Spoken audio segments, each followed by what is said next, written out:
everyone, my name is Taryn and thank you so much for stopping by my channel, Nicole Flower House.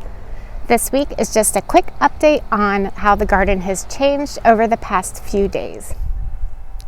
Right here I have some seedlings that have been out for probably, I don't know, a month or two. I'm sorry, I forget when I planted these, but these are snapdragon seedlings. And I have some straw flower here. And we've had a few nights that have been really cold, probably in the low 20s, like 24 degrees.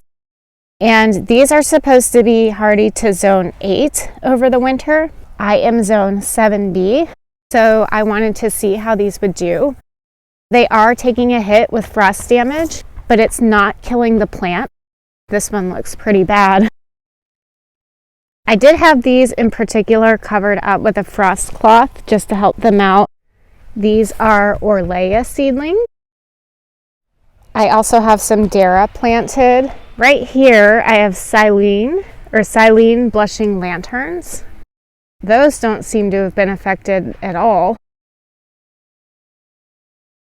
And I also have some Rudbeckia. The last section I have is Scabiosa. These look fine as well. All of these seedlings are a little smaller than I would have liked them to be. They weren't started back in August or September, which would have been more ideal in getting these to a proper size before it got this cold. But I didn't want to give up on them, so I still wanted to plant these out. Also, I'm giving these metal plant markers a try. They're more of an investment than the little plastic ones, but the plastic ones like disintegrate in the sunlight. I don't feel comfortable with all those bits of plastic laying around. I got these on Amazon and they're supposed to be rust proof, so I will keep you updated on how these do. If you want to give them a try, I have an affiliate link down below.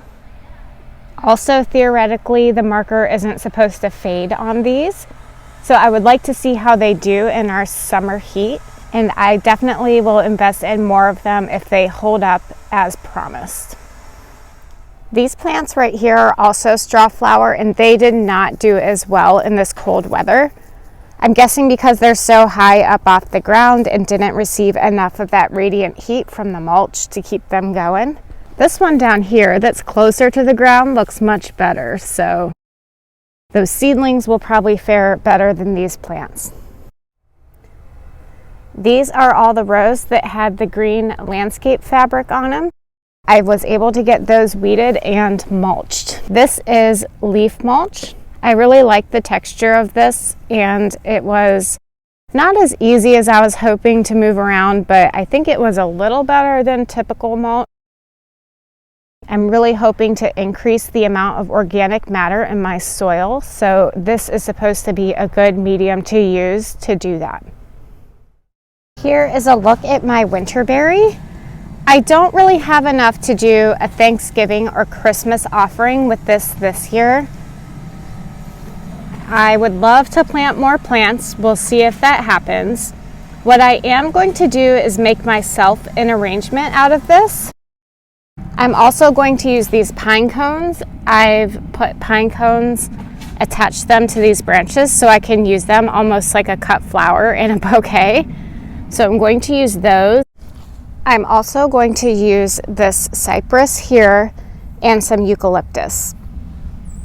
My aim is going to be to take some really nice photos of the arrangement that I've made, and also to test to see if I make it now, which is a few days before Thanksgiving, if it will last through Christmas. I just have a hard time offering things that I haven't made before, and I would really want to be able to tell customers that if they bought an arrangement around Thanksgiving, that it would last until Christmas. So this year, since I don't have enough to make those arrangements to sell, I am going to make one and see how long it lasts. This next season, I'm also wanting to extend the length of all of these beds. So I have this area cleared out over here. So if I could just carry these garden beds out further and give myself more growing space, I know it seems kind of counterintuitive to plan for expanding the garden when I wasn't able to maintain it this year, but I really think I'm still learning a lot and that I can improve my processes to make them more efficient. And I also plan on having more time in the future to work on things.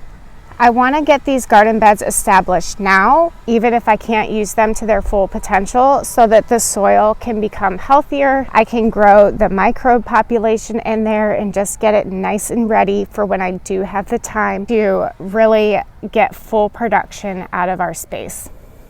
I've also been able to get a lot accomplished as far as weeding and mulching in this section of the garden. I have unburied these lisianthus. I'm actually surprised at how many are actually there.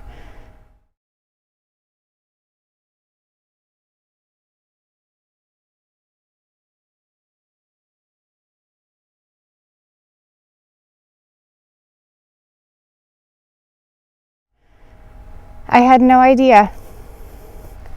And again, I have the leaf mulch on here, and I have it really thick. This is several inches down. So nice and thickly mulched. This next bed over has the anemones in it from last season.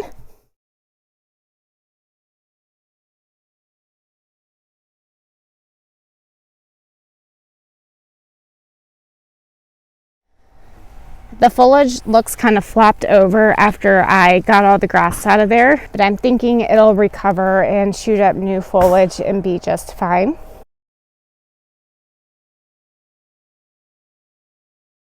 I'm also very surprised at how many anemones were in here. You just really could not see anything under all that grass. This bed was the one that you couldn't even see because it was covered. It just looked like a mound of grass.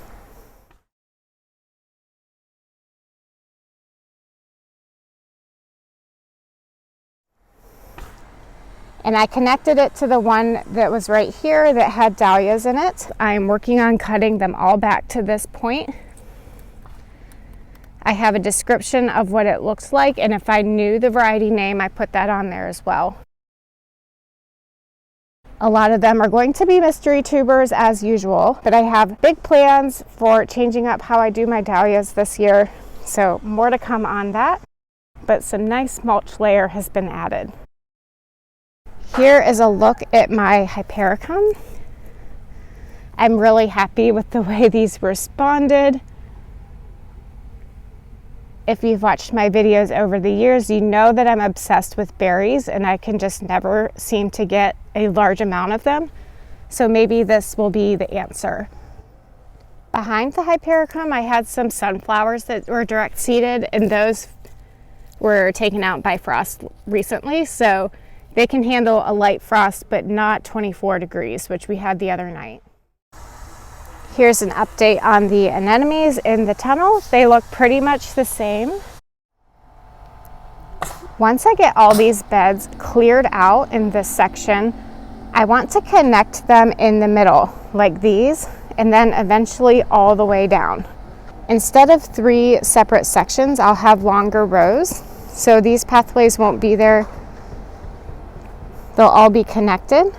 And then it'll look more symmetrical with these rows down there, especially when I get them expanded out into this area. I think once I get all of those garden beds constructed and all the pathways done, I'll have maybe half an acre, maybe a third of an acre in cut flower production. All right, that is all for today's video. I know it was a little choppy and random, but that's just how things are working for me right now. As I get chunks of time, I get little things done. So I hope you enjoyed it. If you did, give me a thumbs up, and the best way you can support me and my channel is to subscribe and share it with your flower loving friends. I'll see you next time. Bye.